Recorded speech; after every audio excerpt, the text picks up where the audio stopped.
Why looks your grace so heavily today? Oh, I've passed a miserable night, so full of ugly sights, of ghastly dreams, that as I am a Christian faithful man, I would not spend another such a night, though 'twere to buy a world of happy days. So full of dismal terror was the time. What was your dream? I long to hear you tell it. Methoughts that I had broken from the tower, and was embarked to cross to Burgundy, and in my company my brother Gloucester, who from my cabin tempted me to walk upon the hatches.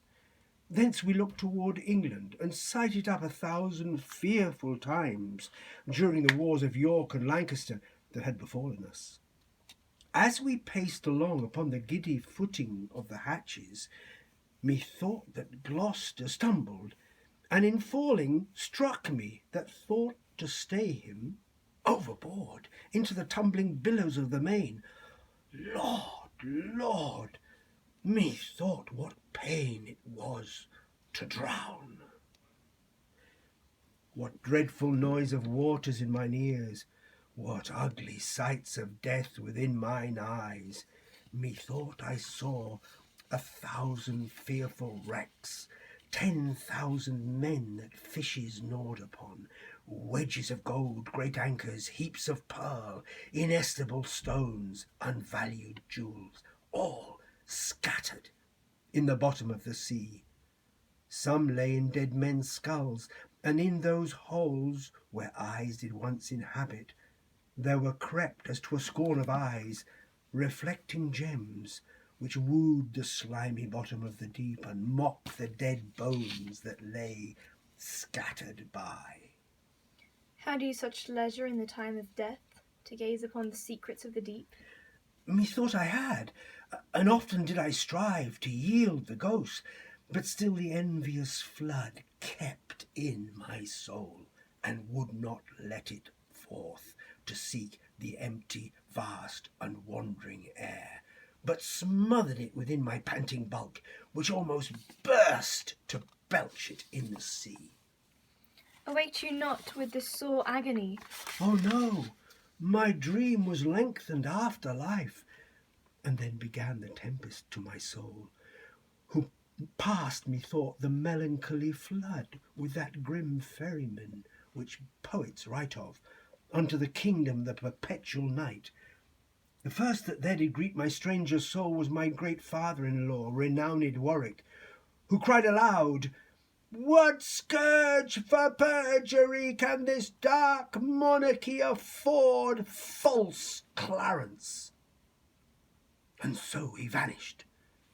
Then came wandering by a shadow like an angel with bright hair, dabbled in blood, and he squeaked out aloud, "Clarence is come, false, fleeting, perjured Clarence that stabbed me in the field by Tewkesbury. Seize on him, furies, take him to your torments."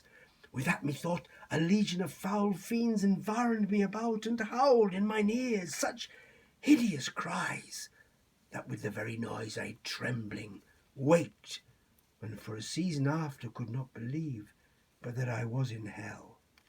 Such terrible impression made the dream. No marvel, my lord, though it affrighted you. I promise I am afraid to hear you tell it. O Brackenbury, I have done those things which now bear evidence against my soul, for Edward's sake, and see how he requites me.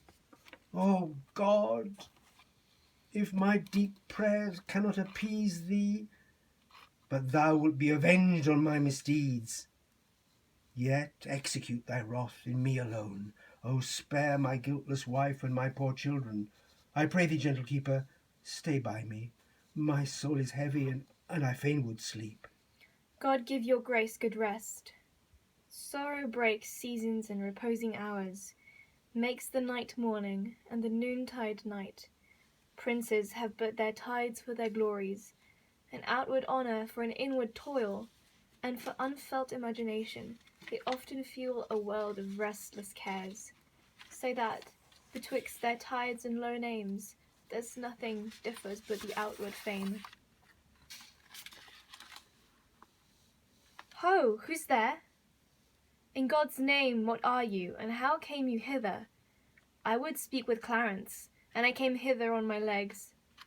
Yea, and are you so brief? Oh, sir, it is better to be brief than tedious. Show our commission. Talk no more. I am in this commanded to deliver the noble Duke of Clarence to your hands. I will not reason what is meant hereby, because I will be guiltless of the meaning. Here are the keys, there sits the Duke asleep. I'll to the king, and signify to him that thus I have resigned my charge to you.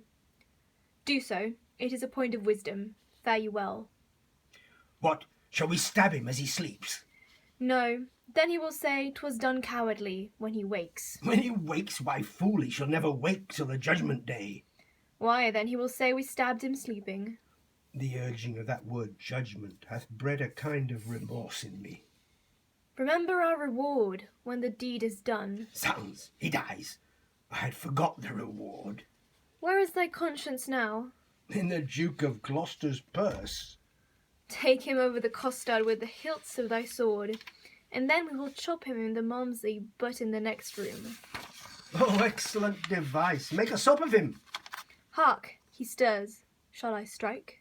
No, first let's reason with him. Where art thou, keeper? Give me a cup of wine. You shall have wine enough, my lord, anon. In God's name, what art thou? A man, as you are. But not as I am royal. Nor you, as we are, loyal. How darkly and how deadly thus dost thou speak. Your eyes do menace me. Why look you pale? Who sent you hither? Wherefore do you come? To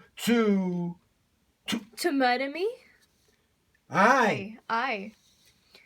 You scarcely have the hearts to tell me so, and therefore cannot have the hearts to do it.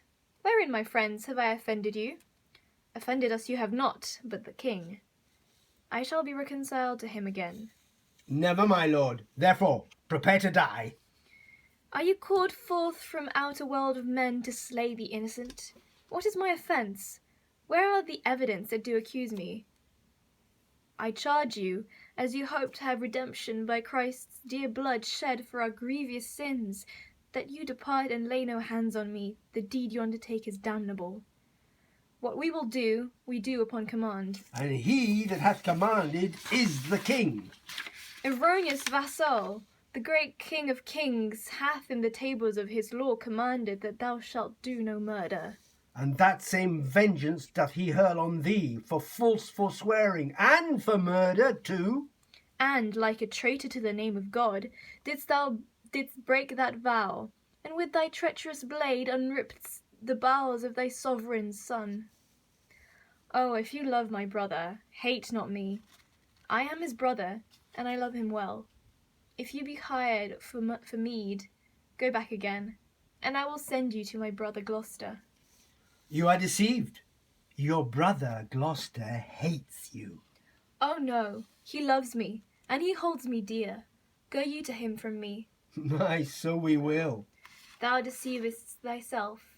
'Tis he that has sent us hither now to slaughter thee.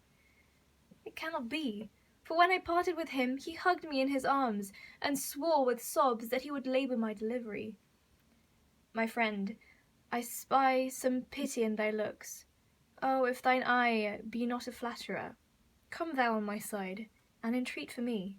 Look behind you, my lord. Take that, and that. If all this will not do, I'll drown you in the Malmsey butt within. A bloody deed, and desperately dispatched. How fain, like Pilate, would I wash my hands of this most grievous, guilty murder done. How now? What mean'st thou, that thou help'st me not?